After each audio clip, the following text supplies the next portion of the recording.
नमस्ते बच्चों, my self Jaiswal sir. हम पढ़ रहे हैं class 9 science chapter work and energy.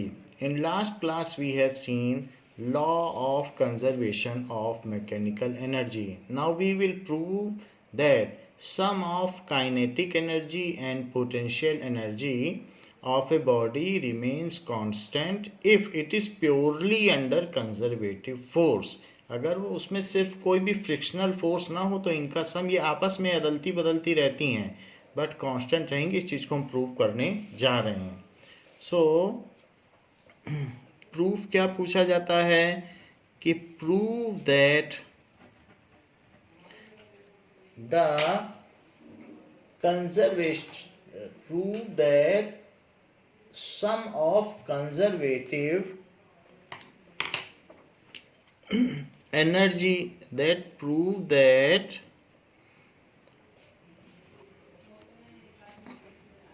sum of kinetic energy and potential energy is constant at A, B and C position when an object is under free fall. When some object is under free fall, ऐसा है। तो आपको prove करना है कि इनका some constant है। Now जैसे कि कोई भी ऑब्जेक्ट यहाँ से रिलीज कर दिया जाए तो रिलीज करेंगे तो इस समय इसका u 0 है और ये इसकी a पोजीशन है। मान लीजिए ये h हाइट पर है, this is at h height. तो इस समय तो जब रिलीज करेंगे तो इसकी कोई भी स्पीड नहीं होगी क्योंकि फ्री फॉल है। अब ये किसी इंटरमीडिएट हाइट पे आ जाता है तो अब इसमें स्पीड भी आ जाएगी। तो ये B पॉइंट है और एक ऐसी पोजीशन है कि it is just before touching the ground, एक C पोजीशन है। इस समय इसकी स्पीड सबसे ज़्यादा होगी जस्ट बिफोर टचिंग। देख लो टच नहीं कर रहा है, so before touching the ground. तो ऐसा है। तो हमें ये पता करना है कि E A यहाँ पर इस पोजीशन पर A पोजीशन पर टोटल एनर्जी क्या है, B पोजीशन पर टोटल एनर्जी क्या है और C पोजीशन पर टोटल एनर्जी क्या है, और क्या ये तीनों इक्वल हैं। पूछा जा रहा है कि during free fall sum of kinetic energy and potential energy always remains constant. इसको दूसरी तरीके से भी पूछा जा सकता है। क्या पूछा जा सकता है कि prove that during free fall sum of kinetic energy and potential energy remains constant। Constant या सेम रहती है एट ऑल पॉइंट्स। तो हमने इसमें एक टॉप पॉइंट ले लिया, एक बॉटम पॉइंट ले लिया और एक आर्बिट्रेरी बीच में कोई पॉइंट ले लिया, तो हम इसे प्रूव करेंगे। इसको और तरीके से भी पूछा जा सकता है कि यहाँ तो पूछा जा रहा है कि E A is equals to E B is equals to E C prove करो, जो कि कांस्टेंट रहता है। तो यहाँ आपसे प्रूव करा रहा है कि E A is equals to E B is equals to E C, ये प्रूव करो। सेकंड पार्ट ये भी कह सकता है prove law of conservation of mechanical energy की यांत्रिक ऊर्जा के संरक्षण के सिद्धांत का सत्यापन करिए। Prove law of conservation of mechanical energy. कुछ भी पूछा जाए तो आंसर वही होगा कि यही आपको करना है। Mechanical energy, mechanical energy kinetic energy and potential energy का सम होती है। तो मैं इसे प्रूव करता हूँ। एट ए पे देखो, तो ए पर यू तो ज़ीरो है, तो जो ए पोजीशन पर टोटल एनर्जी होगी वो ई के और प्लस ई पी के इक्वल होगी, क्योंकि उस समय वहाँ पर जो काइनेटिक एनर्जी हो और जो पोटेंशियल एनर्जी हो, क्योंकि मैकेनिकल एनर्जी क्या होती है, काइनेटिक और पोटेंशियल का समय ये मैकेनिकल एनर्जी है, तो हमें मैकेनिकल एनर्जी का ही तो कंजर्वेशन प्रूव करना है, तो वो इन्हीं दोनों का सम होती है। तो लिखो हाफ एम यू स्क्वायर, क्योंकि इसकी स्पीड यहाँ यू है, तो half m u square plus m जी एच, क्यों, पोटेंशियल एनर्जी का क्या फार्मूला होता है, मास, ग्रेविटेशनल एक्सीलरेशन और हाइट, तो ये हाइट कितनी है, एच। अच्छा, एक बीच की भी हाइट ले लेंगे कि यहाँ पर जैसे बॉल आ गई, तो अब इसकी हाइट कुछ बदल गई होगी, पहले पूरी एच थी, अब इसकी हाइट h1 ले लेना, ऐसे ले लेना। तो पहले हम सबसे ऊपर ए पे निकालते हैं। Now half m zero square, क्यों, क्योंकि इनिशियली तो वो फ्री फॉल है ना, उसको आपने सिर्फ रिलीज किया है, और plus m ji h, so this is equals to, ये तो जीरो हो जाएगा, zero plus m ji h, it is equals to M G H.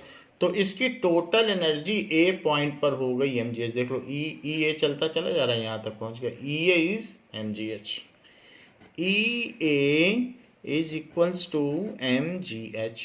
अब एट बी देखो, एट बी, तो बी तक आते आते ये ऑब्जेक्ट कितना गिर गया है, यहाँ से फॉल होके यहाँ तक आया, ये हाइट हमने h1 मानी है, तो क्या आप मुझे बता सकते हो कि ये हाइट कितनी है, तो पूरी h है, इसको h1 मान लिया, तो h में से h1 कम कर दो, तो ये यहाँ से यहाँ तक की हाइट आ जाएगी, तो that is h minus h1। जैसे मान लो 10 मीटर हाइट थी और ये 4 मीटर है, तो हम कितना पता करें कि कितना उसने फॉल किया है, तो 10 माइनस 4 कर दोगे तो 6 आ जाएगा कि 6 मीटर वो फ्री फॉल हुआ है उसका, तो वही चीज़ हमने की, h माइनस h1, तो कितना गिरा है, how much it has fallen down will be by this only. अब देखो, हमको ये बात मालूम है कि v स्क्वायर क्या होता है, u square plus 2gh, 2as होता है। तो अब कोई भी चीज़ जिसकी इनिशियल स्पीड तो ज़ीरो थी, तो v स्क्वायर प्लस 2, चूँकि जिधर ग्रेविटी है उधर ही गिर रहा है तो v बढ़ता चला जाएगा, a की जगह g लिख दो, और कितनी हाइट गिरी, अभी हमने आपको बताया था कि h माइनस h1, इतना ही हाइट तो नीचे आया है, वो चेक कर लो, फिर से दिखा देता हूँ, कितना हाइट नीचे आया है, h माइनस h1 इतना आया है, तो मैंने वही डाल दी जितनी हाइट वो आता है। तो बताओ v स्क्वायर क्या हुआ, 2g h माइनस h1, ये तो v स्क्वायर हो गया। अच्छा, अब इसी ऑब्जेक्ट की काइनेटिक एनर्जी क्या होगी, क्योंकि हमने इसकी वेलोसिटी निकाल ली इस पॉइंट पर कि किस स्पीड से गिर रहा है, यहाँ पर भी तो इसकी कुछ ना कुछ स्पीड होगी, तो वो क्या है वो यहाँ निकाल ली, उसका स्क्वायर निकाला है, रूट निकालने की ज़रूरत भी नहीं है, क्योंकि ई के क्या होता है, काइनेटिक एनर्जी का क्या फार्मूला होता है, half m v square, that is half m, और वी स्क्वायर का यहाँ से फार्मूला लिखो 2g h माइनस h1। और इसी पॉइंट पर बताओ पोटेंशियल एनर्जी क्या होगी, mg h, लेकिन h इसकी हाइट नहीं है, इसकी हाइट तो h1 है, ग्राउंड से जितनी ऊंचाई पर रहेगा वही हाइट लिखी जाएगी, तो पहले h थी तब इसके पास ज़्यादा पोटेंशियल एनर्जी थी, जितनी हाइट पे कोई चीज़ होगी उतनी ज़्यादा पोटेंशियल एनर्जी होगी। 4 मंजिल के ऊपर अगर कोई नारियल हो उसमें ज़्यादा पोटेंशियल एनर्जी, वो गिरेगा तो पूरा फट जाएगा, कुर्सी से नारियल गिरे तो उतना नहीं फटेगा, तो इस तरीके से हाइट होने पे एनर्जी ज़्यादा होती है। तो अब इसकी पोटेंशियल एनर्जी कितनी है, mg इंटू h1 लिखना, तो देखो मैंने h1 लिखा, mgh फार्मूला होता है, बट लेकिन पहले जब h हाइट थी तो h लिखा था, अब h1 हाइट है b पॉइंट पर, b पॉइंट की हम चर्चा कर रहे हैं, सो इसलिए mgh1। इन दोनों का सम कर दोगे तो b पॉइंट की टोटल एनर्जी आ जाएगी। यहाँ 2 से 2 कट चुका है और आंसर आया है mgh माइनस h1। ये देखो यहाँ पर 2 से 2 कट जाएगा और m और g रही है, तो ई के भी आ गई और ईपी भी आ गई। तो अब हम ई बी निकालने, जैसे हमने ई ए निकाला है ऐसे ही अब हम ई बी भी निकालने, क्योंकि हमने ई के और ई पी निकाल लिया है। So now what is total mechanical energy at B? So E at B is equals to EK plus EP। EK कितना आया है? mgh माइनस h1 और EP कितना आया है? mgh1। सो mg का अंदर मल्टीप्लाई करो,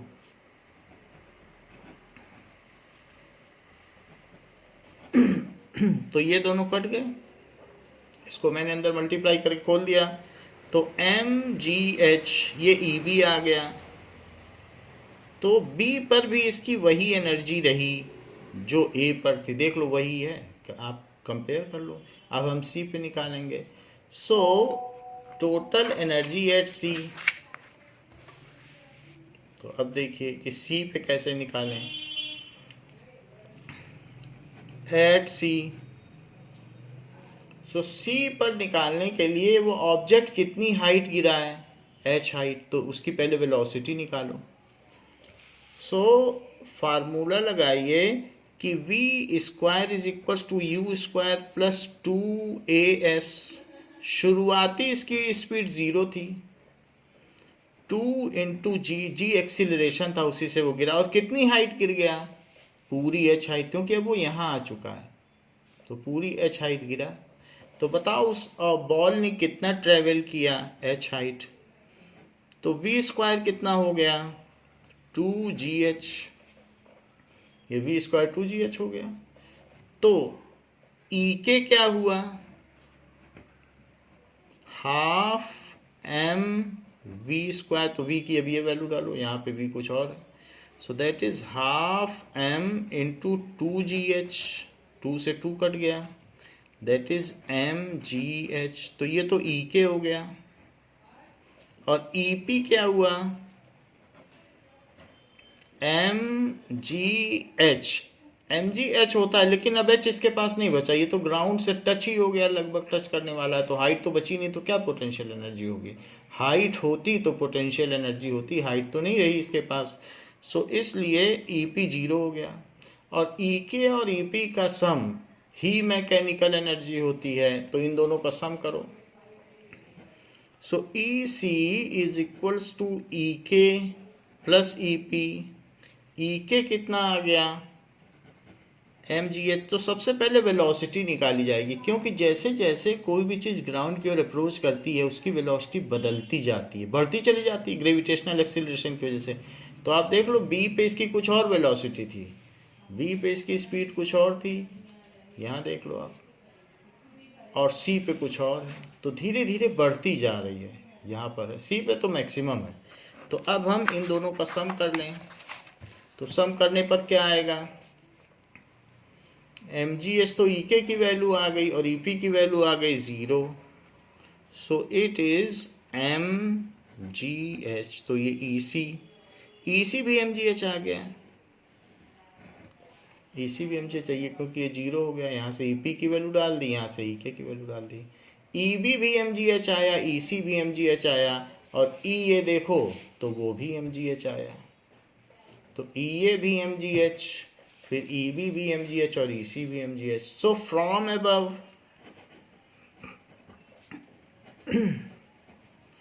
EA is equals to EB is equals to EC। So sum of mechanical, ये कह सकते हैं कि total mechanical energy of a body remains conserved during free fall, ये प्रूव हो गया। So total mechanical energy remains conserved during free fall.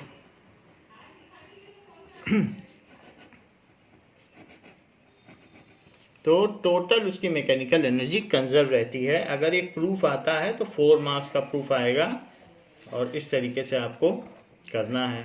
Now next is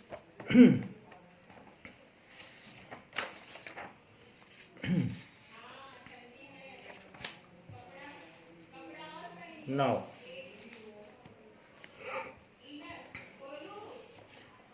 we will now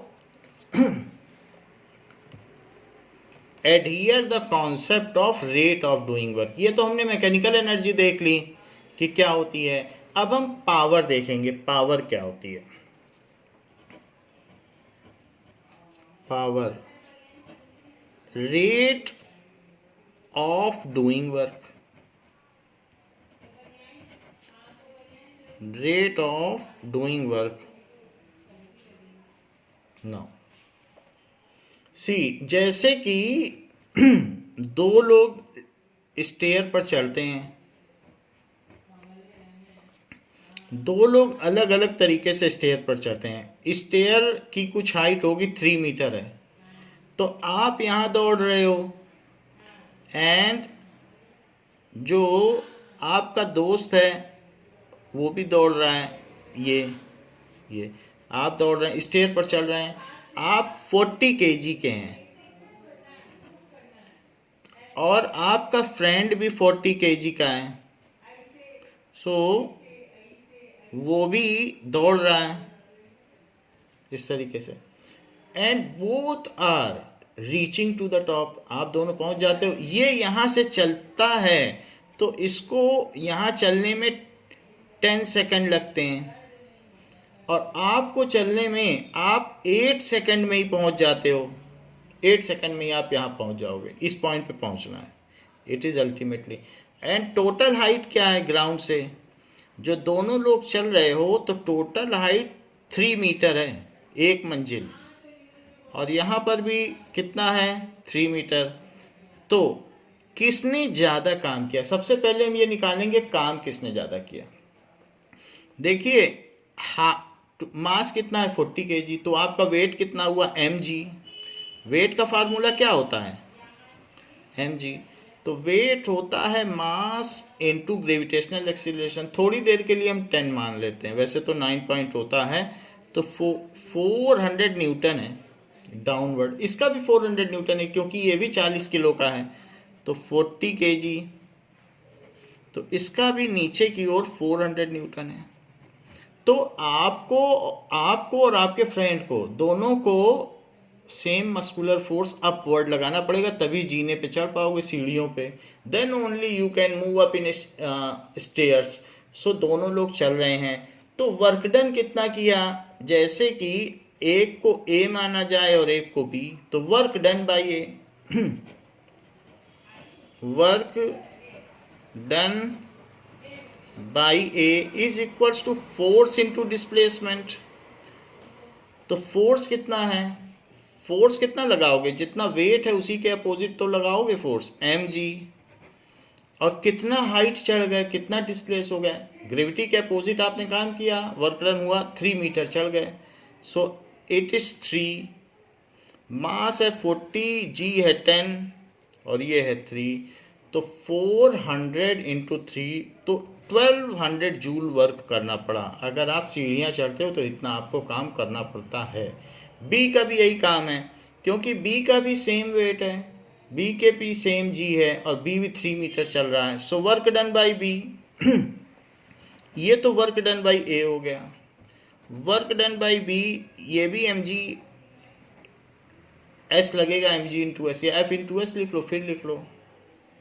तो 40 into 10 into 3 that is equals to 1200 joule. दोनों ने same काम किया। फिर फिर इसके 10 सेकंड इसके धीरे धीरे चढ़ने और इसके तेज चलने से क्या बदला, यानी टाइम से क्या मतलब है? इसका मतलब है कि आप अगर जल्दी ऊपर पहुंच जाते हो तो आप में ज़्यादा पावर है, आप में ज़्यादा शक्ति है, और आपका दोस्त लेजी है, वो 10 सेकंड में पहुंच रहा है। So rate of doing work, आप पर सेकंड आपने ज़्यादा काम किया, दोनों ने 1200 जूल ही काम किया, बट किसने ज़्यादा काम किया? It is work done per unit time. अगर आपने 8 सेकंड में इतना काम किया तो 1 सेकंड में कितना काम किया? 8 सेकंड में इतना तो 1 सेकंड में कितना? तो पावर क्या होती है? Rate of doing work is called power. Power का मतलब क्या होता है? वर्क डन पर सेकंड या work done per unit time is called power. ऐसा भी लिख सकते हो कि work done per unit time is called power. तो फॉर्मूला क्या बनेगा पावर का? कि कितना काम हुआ है, work done upon time taken, और समय कितना लिया गया है, यही पावर है। तो P is equals to W by t, ये फार्मूला हो गया। P is equals to W by t. Work done joule में होता है, टाइम सेकंड में होता है, तो इसलिए इसकी यूनिट हो गई जूल पर सेकंड, क्योंकि ये जूल में है वर्क डन, देखो जूल में है, और टाइम नीचे लिखोगे तो सेकंड में लिखोगे, टाइम टेकन, तो जूल पर सेकंड हो गई। जूल पर सेकंड भी है, और अदरवाइज जेम्स वॉट जिन्होंने स्टीम इंजन बनाया है उसके नाम पे इसकी यूनिट वॉट भी कही गई है, और या W भी लिख सकते हो, वॉट, वो भी चलेगा। तो जूल पर सेकंड या वॉट कुछ भी लिख सकते हो, but power is rate of doing work. तो जरा हम ए पर्सन की पावर निकालें और बी की। ए ने 8 सेकंड में ऊपर तक पहुंचा है और बी देखिए 10 सेकंड में पहुंचा है, तो दोनों की पावर हम निकालते हैं, देखते हैं कौन फास्ट है, आप फास्ट हैं कि आपका दोस्त। So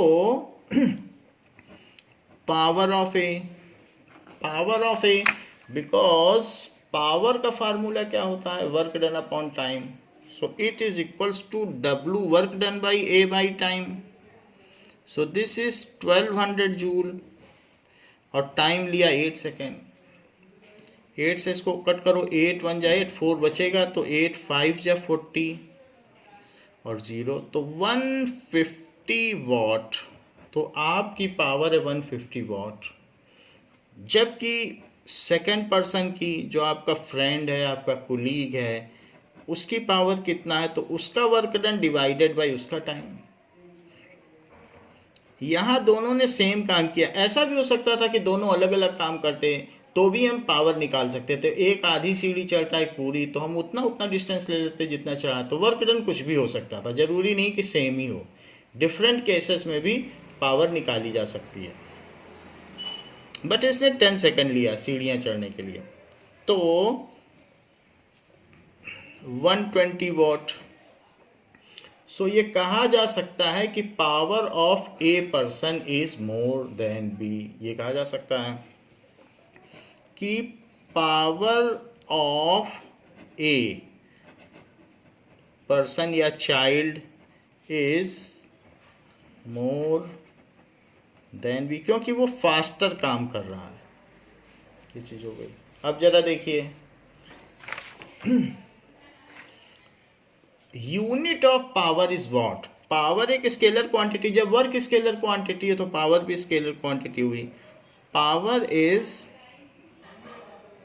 scalar quantity, unit of power is joule per second भी होती है, तो जूल पर सेकंड भी लिख सकते हैं, या फिर इट इज वॉट। 1 वॉट को डिफाइन करते हैं। 1 वॉट कितना होता है? अगर मान लीजिए कि W बाई टी होती है, power is work done upon time. Work done अगर 1 जूल किया जाए और 1 सेकंड में किया जाए, 1 सेकंड में 1 जूल कवर किया जाए, तो ये 1 जूल पर सेकंड हो जाएगा, या फिर यही 1 वॉट हो जाएगा। तो if 1 joule work is done in 1 second या per second, then power of that appliance, जैसे मोटर की पावर होती, मोटर पानी ऊपर चढ़ाती है, ऐसे किसी की भी हो सकती है, हॉर्स की पावर हो सकती है, या किसी और एप्लियंस की भी हो सकती है। अगर मान लीजिए आपके घर में कोई हाउस होल्ड में बल्ब है, तो वो कितने जूल एनर्जी डिसिपेट कर रहा है, जैसे 60 वाट का बल्ब है कि वो 60 जूल एनर्जी पर सेकंड डिसिपेट कर रहा है। कभी कभी पापा बोलते हैं 9 वाट का ये ट्यूब लाइट है, तो एलईडी लाइट है, तो इसका मतलब है 9 जूल पर सेकंड वो एनर्जी दे रहा है। Now what is 1 watt? If 1 joule work is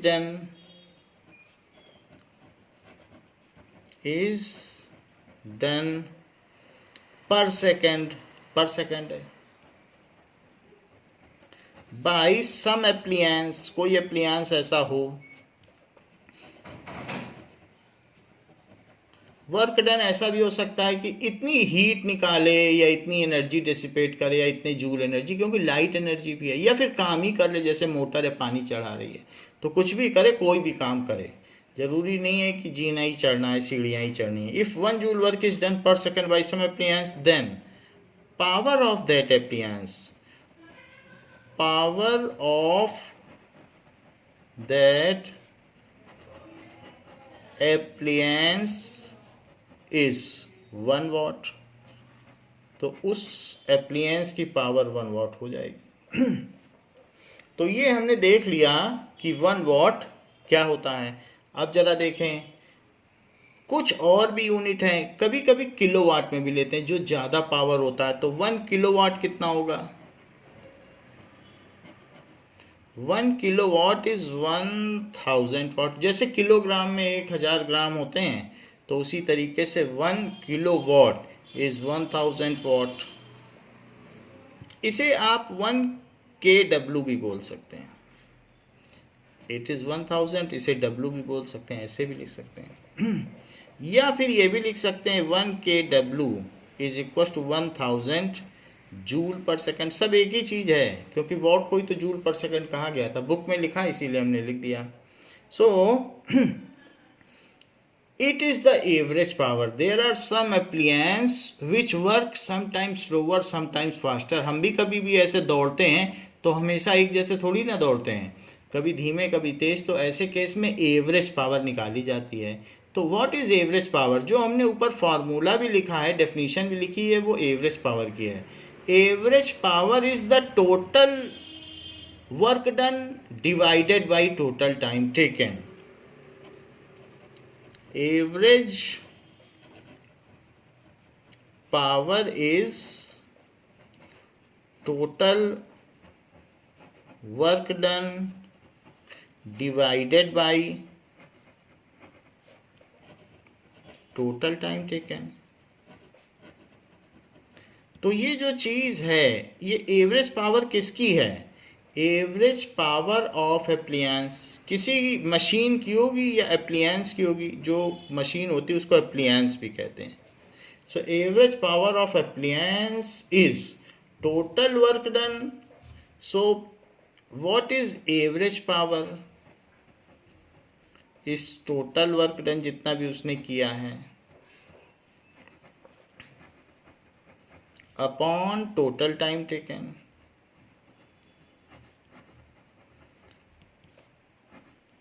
क्योंकि कभी कभी कोई कम काम करता है, कोई ज़्यादा काम करता है, एक जैसी स्पीड नहीं रहती काम करने की, इसीलिए एवरेज पावर निकाली जाती है। फॉर एग्जांपल 11.7 एग्जांपल देखें। Now 2 girls each of weight 400 Newton.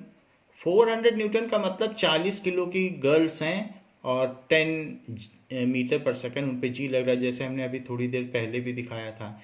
Rose up a rope through a height of 8 metre. 8 metre की रस्सी है, करीब 2.5 मंजिला रस्सी है। 3 मीटर का एक घर होता है ऊंचा, तो 8 मीटर की रस्सी है। We name one girl as A and other B. Girl A takes 20 seconds and B takes 50 seconds to accomplish this task. What is the power expended by each girl? तो वो दोनों रस्सी पे चढ़ रही हैं, लेकिन पहली गर्ल 20 सेकंड में चढ़ रही है और दूसरी गर्ल 50 सेकंड में चढ़ रही है, तो दोनों की पावर कैलकुलेट करनी है. Now, see, it is a kind of rope climbing. So two girls are climbing on rope. So ये मान लीजिए रोप है और इसमें फर्स्ट गर्ल भी चढ़ रही है and second girl is also climbing the rope, ऐसे चढ़ रही है. So both girls are climbing the rope, इस तरीके से. Now one girl is climbing the rope and other girl is also climbing the rope. But एक girl क्या है, थोड़ा फास्टर चल रही है और एक स्लोवर चल रही है.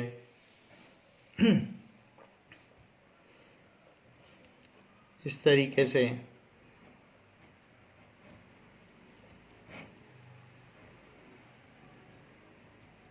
नो, इस तरीके से. सो ये गर्ल ए है. ए गर्ल 20 सेकंड लेती है चढ़ने में, जबकि बी 50 सेकंड लेती है. तो ये ए है, ये जल्दी जल्दी चढ़ रही है पूरा ऊपर तक चढ़ने में, और जो बी गर्ल है वो स्लोली स्लोली चढ़ रही है. तो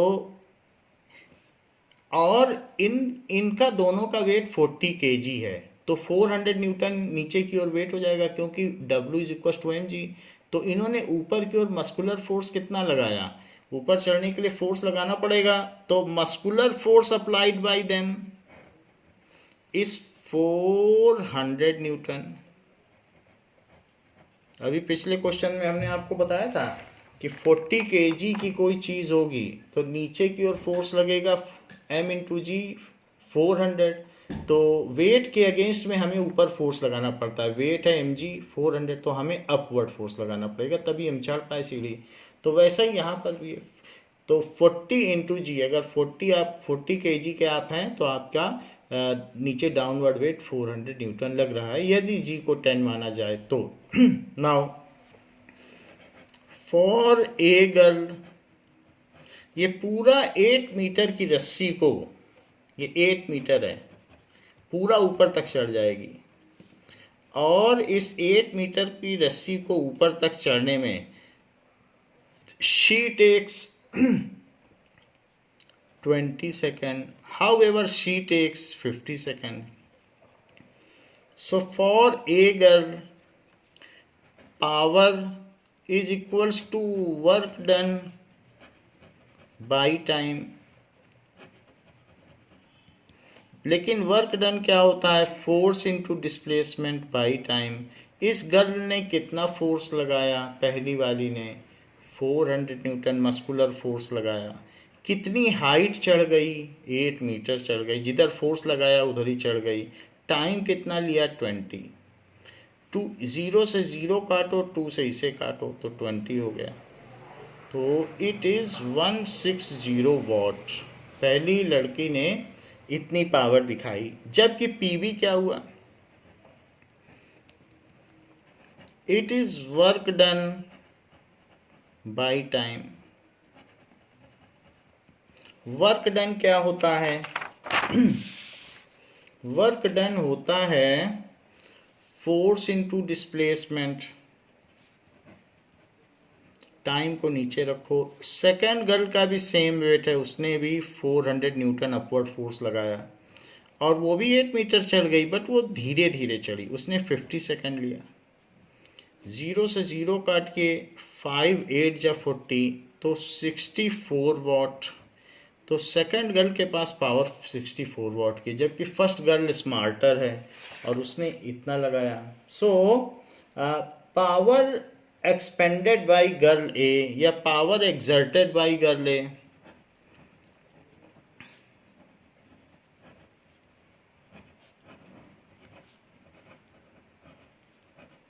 is 160 watt and power exerted by girl B it is 64 watt. तो फर्स्ट गर्ल ने ज़्यादा पावर लगाई, देखो 160 वाट और 64 watt power of P. Now let us see example 11.8. A boy of mass 50 kg runs up a staircase of 45 steps in 9 seconds. If the height of each step is 15 centimeter, find his power. G को 10 लेना है। तो total 45 steps हैं और वो 9 second में चढ़ जाता है। That is example 11.8। सो ऐसे हैं कुछ स्टेयर्स बना दें, 45 तो नहीं बनाई जा सकती हैं ऐसे, और फिर डिसकंटिन्यू करके फिर से बना दें ये। और ईच स्टेप 15 सेंटीमीटर का है। ईच स्टेप की हाइट कितनी है? 15 सेंटीमीटर, और टोटल 45 स्टेप्स हैं। तो ग्राउंड से इनकी कितनी हाइट हो जाएगी? So total height of top from ground, top stair. So total height of top stair from ground. तो एक स्टेप की हाइट 15 सेंटीमीटर है, तो 45 अगर मान लीजिए स्टेप्स हैं तो 45 इंटू 15 इतनी हाइट हो गई। 15 5 या 75 एंड 15 4 या 60, 675 सेंटीमीटर हो गई। अब इस सेंटीमीटर को मीटर में बदलो।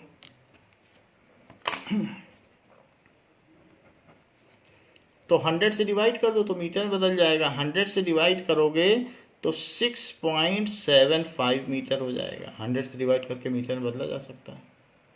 सो वी हैव कन्वर्टेड कि इतना वो चढ़ा है। ये तो हाइट हो गई कि कोई भी बॉय अगर रन करते हुए ऊपर गया है सो वो ऐसे गया है।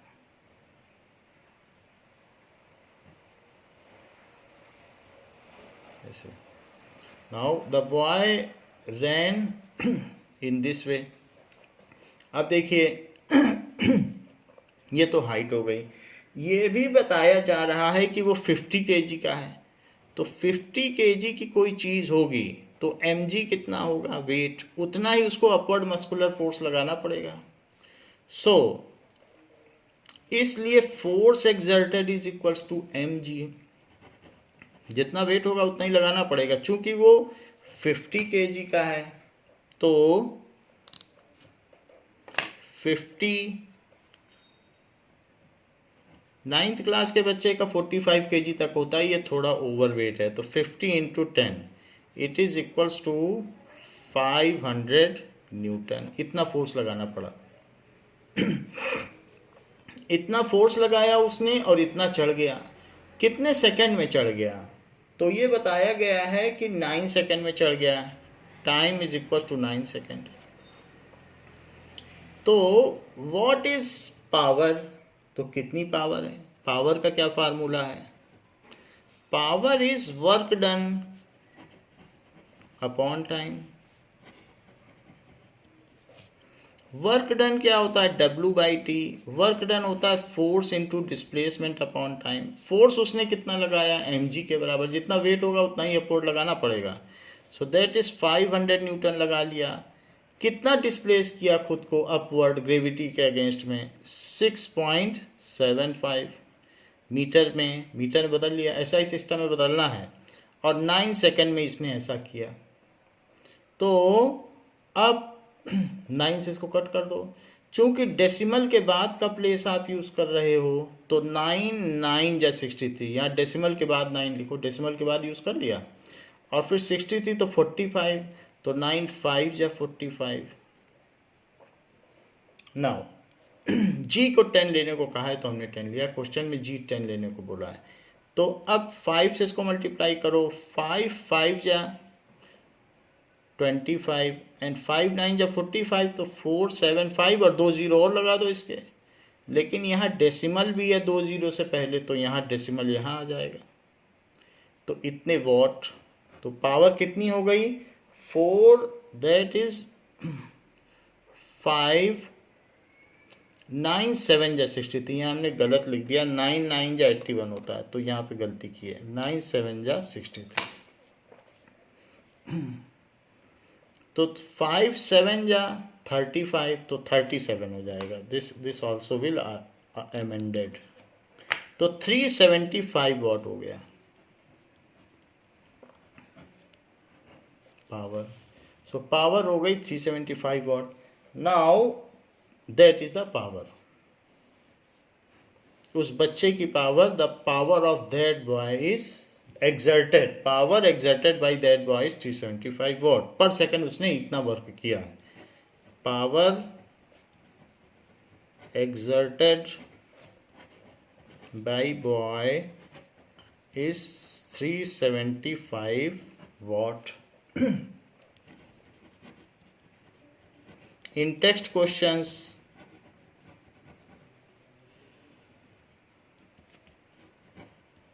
page 156,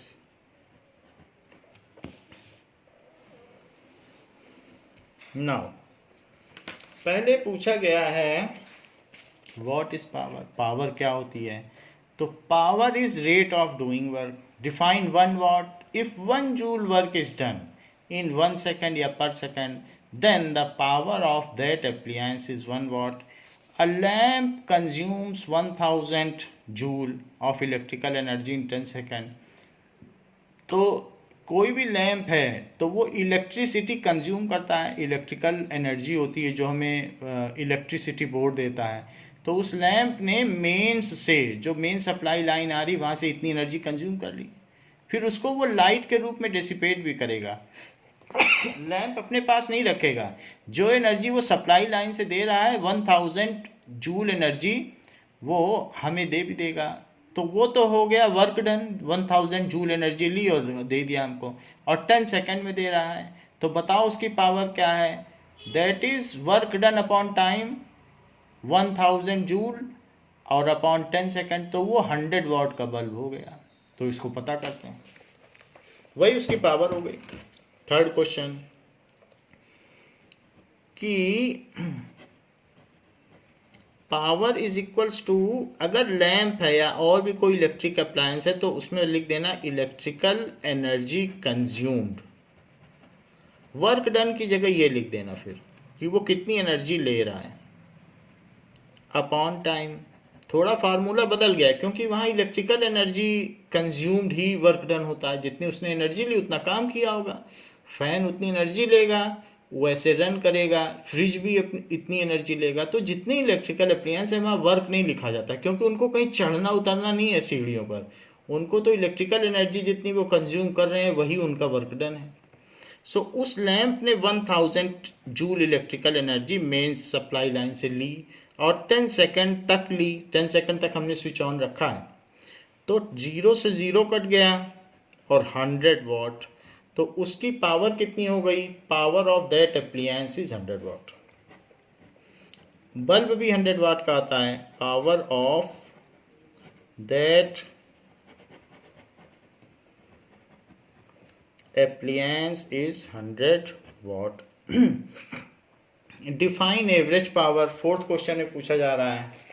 सो एक पूछा गया what is power, power is rate of doing work, और सबसे लास्ट में किया गया average power. Total work done divided by total time taken is called average power. So ये तो बात हो गई एवरेज पावर की। तो इस क्लास के लिए बच्चों इतना ही, बाकी इसके आगे नेक्स्ट क्लास में बताएं। थैंक यू बच्चों।